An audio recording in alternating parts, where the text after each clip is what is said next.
आज वो उसको पुलिस शिलोंग ले गई है, मेघालय ले गई है, वहाँ पर जो पूछताछ करेगी या फिर जो भी तथ्य हैं उसकी जांच करेगी, तो आप क्या कहेंगे? मैं बस यही कहूंगी सर कि मेरा बेटा ऐसा नहीं है, वो कभी ऐसे काम नहीं कर सकता। वो बहुत छोटा है, बहुत अपने तीन बहनों की जिम्मेदारी उठाता है। जब से उसके पापा न रह गए, जब से वो कपड़ा मार्केट में काम करता था, रात में आता था तो खाना खाता था, फिर न्यूज़पेपर डालने जाता था, फिर सुबह कपड़ा मार्केट जाता था। तो एक हमारे पड़ोसी भैया सब रहते करते थे, तो उन्होंने बताया कि यहाँ पे काम कर लो, गोविंद भैया के यहाँ का नाम नहीं उनका लिए, पर बोलते कि यहाँ पे काम कर लो तो तुमको अच्छा रहेगा। तो वो यहाँ से जाके वहाँ काम करने का एक दिन गया तो बोलते मम्मी अच्छा मैं काम कर लूंगा।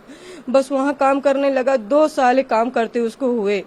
बाकी मेरा बच्चा कभी ऐसा नहीं करता। कभी आपको अगर ऐसा नहीं लग रहा कि मैं झूठ बोल रही, तो आप अड़ोसी पड़ोसियों से जाके भी पूछ लो कि मेरा राज कैसा था। वो कभी ऐसा काम नहीं कर सकता था। एक चीज ये भी आ रही है, जैसे हम भी देख रहे हैं, आपका घर आप बहुत कमजोर वर्ग से बिलोंग करें, कहा यह जा रहा है कि उसने 50,000 रुपए दिए अपने दोस्तों को, वहाँ भेजाया और ये सब करवाया। अब क्या इतने पैसे उसके पास रहते थे? कभी नहीं रहते थे भैया। मेरे को 10,000 महीना में, कहीं 10,000 दिया, कभी 12,000 देता था। इससे आगे मेरे को कभी नहीं देता था। इतना ही वो पाता था। चाहे उसके ऑफिस में जाके और पूछ लो, पता कर लो कि वो क्या बोलते हैं, वो 50,000 रुपए कहाँ से पाएगा। बच्चियों को मैं पढ़ाई नहीं होता, मेरी बच्चियों की स्कूल जाके पता कर लो, उसके सर भी उनको पैसे के लिए फीस नहीं लेते थे। साल भर फ्री मेरी बच्चियों को पढ़ाया है। कमला नेहरू में पढ़ती थी, साल भर फ्री पढ़ाया। मेरे सर से जाके, बच्चियों के सर से जाके पूछताछ कर लो कि सही है कि गलत है। अब इससे आगे मैं क्या बोलूं। आपके हस्बैंड की 2020 11 मई को ऐसा हुआ था। मतलब राज पे पूरा उसके बाद से मेरा राज सब संभाला है। हम एक टाइम खाते थे और एक टाइम नहीं खाते थे, तब भी हम अपने बच्चों के साथ ऐसा रहा। मेरा बच्चा कभी ऐसा नहीं करा। मैं हाथ जोड़ के प्रार्थना यही करती हूँ कि मेरे बच्चे को बचा लो, उसको कुछ नहीं होना चाहिए। नहीं हम मर जाएंगे, हमारा कोई आगे पीछे नहीं है।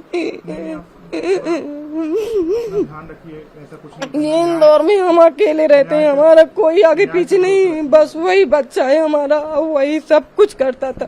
रात दिन मेहनत करा भैया, रात दिन मेहनत करा। यहाँ भी गोविंद भैया के पापा 4 बजे फोन लगा देते थे कि बेटा राज गाड़ी भरवाना है, तो मेरा राज 4 बजे उठ के गाड़ी भरवाने जाया करता था। अब इसके आगे क्या मालूम है क्या हो गया, मेरे को पता नहीं है कि कैसे का। कभी आज तक न वो सोनम की हमारे घर पे बात करता था। इतने बड़े छोटे कमरा में हमारा राजू ऊपर लेटा था, हम यही नीचे लेटे रहते थे। अगर कुछ बात होती तो हम भी तो कुछ सुनते जानते। अब इससे ज्यादा पढ़ी लिखी तो ज्यादा कुछ होने की मैं अब कुछ और जानती करती हूँ। मतलब इस छोटे कमरे में आप बस इस बेटा यहीं रहता। कभी हाँ, फोन पे आपने कोई बात कभी हम कभी कुछ नहीं सुना कि कभी किसी से कोई बात करता था। गाँव गए हुए थे। अब हम कभी हमारे सामने कभी वो बात नहीं करता। अब उसका फोन आता था तो हम भी उठा लेते थे। उसके जहाँ काम करता था वहाँ की लड़कियों की भी फोन आता था कि राज सर उठ जाओ, आज जल्दी काम पे आना, नहीं गोविंद भैया चिल्लाएंगे। गोविंद भैया का भी फोन आता था, दुर्गेश भैया का भी फोन आता था। जो भी वहाँ काम करते थे सबका फोन आता था। अब भगवान जाने में हम क्या बोले। सोनम से उसकी आपने नहीं सुना बात? हम कभी नहीं सुना। हाँ, नहीं हम कभी नहीं सुना। जब कभी वो फोन लगाती थी बस ये बोलती थी कि वो गाड़ी आ गई है, उसमें ये भरवाना है, वो भरवाना है और जल्दी आया करो, बस वो ऐसे बोलती थी जब कभी फोन लगाती थी। बताया जा रहा है कि और कभी उन दोनों का कुछ रिलेशन था, ये हमें कुछ नहीं मालूम। भगवान किसकी कसम का है, कौन दे दे बता। जो सत्य का जो मानते करते हो हमको वहाँ लेकर के चढ़ा दे, हम उनकी कसम खा के बोलेंगे कि हम कभी ऐसा नहीं सुना, हमारा बच्चा कभी ऐसा नहीं करा। आप क्या मांग करेंगी? मैं मांग करती हूँ कि मेरे बच्चे को वापस दे। नहीं मेरी छोटी बच्ची की जान चली जाएगी भैया, उसकी हालत देखो। मैं बस यही प्रार्थना करती हूँ कि मेरा बच्चा वापस आ जाए। हम इतने दिन हो गए एक निवाला नहीं खाया, पानी पी पी के जी रहे। मेरी बच्ची की हालत खराब हो गई, आप सब कोई देख लो। और जो भी सुनते हैं मैं उनकी भी हाथ पैर जोड़ती हूँ कि मेरे बच्चे को बचा लो। अब सोनी प्रिया की दे बेटी है। आपका बेटा यहीं इंदौर में ही था, वो तो कहीं गया भी नहीं था? कहीं नहीं गया था भैया, वो तो घर पे ही था। हम गांव में थे, हम तो गांव में थे, पर सब बताते। मैं बोलती भैया हमारी नहीं मान तो आप ही चले जाओ, उनसे बातचीत करके आऊँ। गोविंद भैया खुद बताएं, उनके जो कहाँ काम करता था उनके वो भी बताएं कि मतलब ये रोज आता था। तो आप ये क्या लग रहा है, फंसाया जा रहा है क्या? फंसाया ही जा रहा है मेरे बच्चे को, और कुछ नहीं फंसाया। अब मैं ये तो नहीं जानती, अब हमें कहाँ मालूम कौन फंसा रहा, कौन क्या कर रहा। बस हम तो यही सुना कि जब वो न्यूज में देखा मोबाइल में, तब हमको पता चला। नहीं, हमें तो कुछ पता ही नहीं था। मैं तो सोच रही थी मेरा बच्चा अस्पताल गया, उसकी तबीयत खराब थी तो अस्पताल गया। मुझे ये भी नहीं पता था कि उसको क्या हुआ। आप जब पुलिस ने राज को पकड़ा है, उससे पहले आपकी बात हुई थी कुछ, उससे कोई टेंशन में हो या कुछ भी नहीं था भैया। वो तो संडे को 6 बजे आया था, संडे के 6 बजे आया था। तो आया तो बोलते मम्मी मैं मंदिर जा रहा हूँ। तो मैंने बोला कि मंदिर जा रहा है कि, तो बोलते, मैंने बोला फिर नहा ले बउआ, नहा के भी मंदिर चले जाना। तो बोलते कि हाँ। सुहानी को बोलता सुहानी मेरे कपड़े निकाल दे। तो बेटी कपड़े निकालने लगी उसके, और नहाने चले गया। नहा के आया तो मैंने बोला बेटा आमरस बनाया है, मैं पूरी बना देती हूँ, खा ले फिर जाना। तो बोलता मम्मी मेरे को बुखार है, सर्दी है, मैं कुछ खाऊंगा नहीं। मैंने बोला ठीक है। फिर वो चला गया, मेरा जी नहीं लग रहा था। तो मैंने बोला 7 बजे मैं फोन लगाया, मैंने बउआ कहाँ, मंदिर पहुंच गए हो? तो बोलता कि, मैंने बोला अकेले गया कि और कोई साथ में गया है? तो बोलता नहीं मम्मी मैं अकेले नहीं गया, विनय भैया है, उसका बिक्की का भाई राज, तो विनय भैया है। तो मैंने बोला ठीक है, अगर ये साथ में रहते तो मेरे को टेंशन नहीं होती थी। फिर 11 बजे, तो मैं 11 बजे फिर से फोन लगाया। मैंने बउआ कहाँ पे हो? तो बोलता कि घर पे है मम्मी, मंदिर नहीं गए, देर हो गई थी तो इसलिए हम नहीं गए, बिक्की के घर पे है। बस भैया इतनी मेरी बात उससे हुई, इसके अलावा कुछ बात नहीं हुई। ये संडे के दिन संडे के दिन की बात है, संडे के दिन की। हाँ, बस सुबह से मेरा राज घर नहीं आया। और आप थाने भी गई थी आप? हाँ गई थी, बहुत प्रार्थना उनसे किया, बहुत दुआ करा कि एक झलक दिखला दो। बोलते नहीं नहीं, मैंने भैया मैं दूर से देख लूंगी, मैं आपके पैर पड़ती हूँ, मेरे को एक झलक दिखला दो। लेकिन नहीं दिखाया उनने, वापस कर दिया। मेघालय लेके गए हैं, तो आपने कुछ सोचा वहाँ पर जाओगे? हम नहीं जा सकते, हम कैसे जा पाएंगे? हमको कौन लेके जाएगा? हमारा कोई तो है नहीं इधर कि हमको कोई लेके जाए। कोर्ट में कैसे आप लड़ाई लड़ेंगे, कुछ सोचा है कि उसको न्याय कैसे दिलाएंगे? अब तो ये भगवान जाने, हम तो कुछ नहीं सोचे ना हमको कुछ आए। अब हमारे भगवान है जो भी करेंगे। हमारे पास पैसे भी नहीं है, अब वो चले गए तो हमको तो ये है कि हम किराया कैसे भरेंगे? ये किराए का घर है? ये किराए से रहते हैं। हाँ, बच्चियों की फीस वगैरह? बच्चों की फीस वही करता था, इसीलिए गांव नहीं गए भैया। नहीं मैं कभी कुछ होता ही नहीं, गांव चले जाते ना हम सब। उसकी भी तैयारी थी, बोलता मैं गाँव, मैंने बोला चले आप 10 दिन में आ जाएंगे। फिर हमारे मम्मी की, सास की हमारी तबीयत खराब थी तो बोलते कि कुछ दिन रुकना पड़ेगा। तो राज बोल, हम गए थे यहाँ से 25 अप्रैल को। 25 अप्रैल को गए थे। फिर वहाँ पे हमें भतीजे की शादी थी 30 मई की, 30 अप्रैल की शादी थी। तो हमारा भतीजा यहीं आ गया था। तो बोलता है कि बुआ तुम चलो, राज को रहने दो, राज जब पास में शादी आ जाएगी जब आ जाएगा।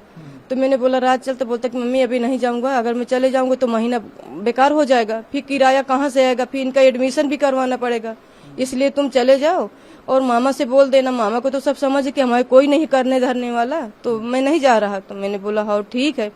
फिर बोलता मम्मी चलूं क्या? तो मैंने बोला मत जा, अगर तू भी सही बात चले जाएगा तो कौन करेगा, फिर किराया कहाँ से भरेंगे।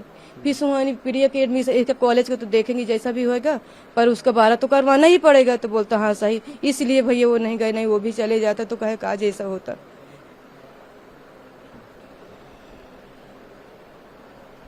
जो सुन रहे, मैं उनके भी हाथ पैर जोड़ रहे, उनके भी पैर पड़ रही हूँ। वो भी मेरे को अपने माँ बहन समझे, एक अभागन समझे, मेरा आदमी नहीं, मेरे बच्चे को ला दे बस मैं यही कहती हूँ, मेरा बच्चा वापस आ जाए।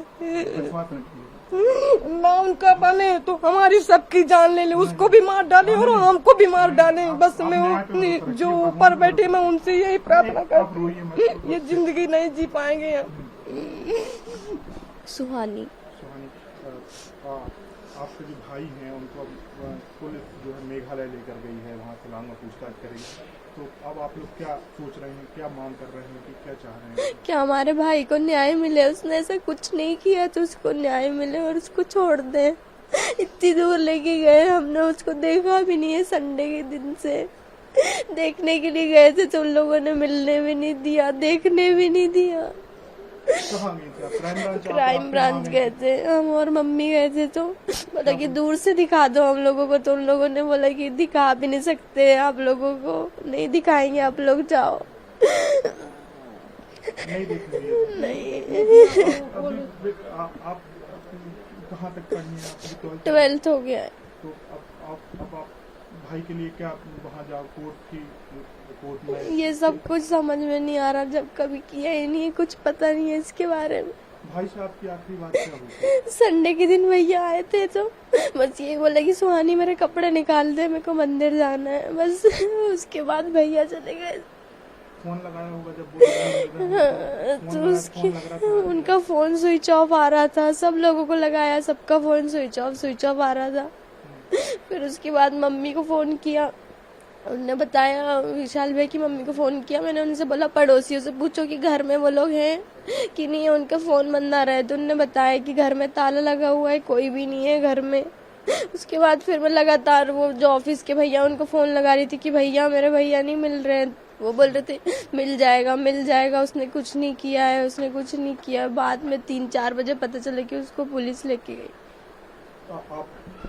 आप मतलब अपने भाई के बाद आप सबसे बड़ी बेटी हैं और उसकी सबसे मतलब छोटी बहन है, तो आपसे कभी जिक्र किया कि वो किससे प्यार करते हैं, किससे सोनम कौन है, क्या है, ऐसा कभी आपको लगा? क्योंकि जो चल रहा है कि शायद सोनम से उनका रिलेशन। नहीं, इसके बारे में भैया ने कभी बात नहीं करी। दीदी के बारे में तो उन्होंने कभी कोई बात ही नहीं करी घर में। हमेशा जब भी बात होती थी तो हम 4 भाई बहन है, तो हमारी दीदी सबसे बड़ी है, भैया से बड़ी है, तो बात होती थी तो यही होती थी कि पहले तीनों बहनों की शादी करेंगे, फिर लास्ट में भैया अपनी शादी करेंगे। कभी उनने ऐसी बात नहीं करी कि मेरी शादी करो, कि मैं किसी को पसंद करता हूँ, कभी भी ऐसी कोई बात नहीं करी। तो आपकी बड़ी बहन क्या करती है? मेरी बड़ी बहन इस बार उसका MA फाइनल हो गया, कॉलेज कंप्लीट हो गया है, वो आ रही है यहाँ पे। आप भी मतलब 12th पास करने आप भी कॉलेज में जा रही हैं? जाने वाली थी, पर अब तो मेरा भैया आ जाएगा तो हमारे लिए हम यहाँ से चले जाएंगे। फिर